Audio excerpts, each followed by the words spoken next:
কালকে ইন্ডিয়ার সাথে এত বাজেভাবে হারার পর আজকে কিন্তু খেলা দেখার জন্য বসে গেছি, কারণ কিছু করার নেই, আমরা হলাম অভ্যাসের তাস।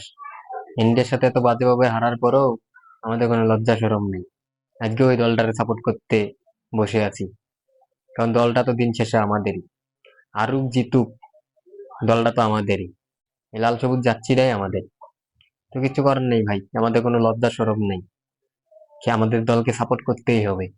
তো আজকে বাংলাদেশ ভার্সেস পাকিস্তান ম্যাচ, আজকে হলো সেমিফাইনাল খেলা। তো যেভাবে হোক, আজকে যদি বাংলাদেশ কোনোভাবে জিততে যায় তাহলে ওই ইন্ডিয়ার সাথে ফাইনাল খেলবো, যে নাকি কালকে আমাদেরকে বাজেভাবে হারাইছে। আর যদি হাইরা যায় তাহলে সুধা বিমানের টিকিট কেটে বাংলাদেশে, এর কিছু করার নেই ভাই। তো all the best team tiger. আজকে সাইফ হাসান কিন্তু দুই ইনিংস কিন্তু ভালো ব্যাট করতেছে। তো সাইফ হাসানের কাছে আদৌ ভালো প্রত্যাশা। আর জুনিয়র তামিম, তোমার আর কি বলবো ভাইয়া, তুমি একদম ফ্লপ, মানে বড় বড় টুর্নামেন্টে তুমি একদম ফ্লপ, কোনো কাজের কাজ করতে পারো না।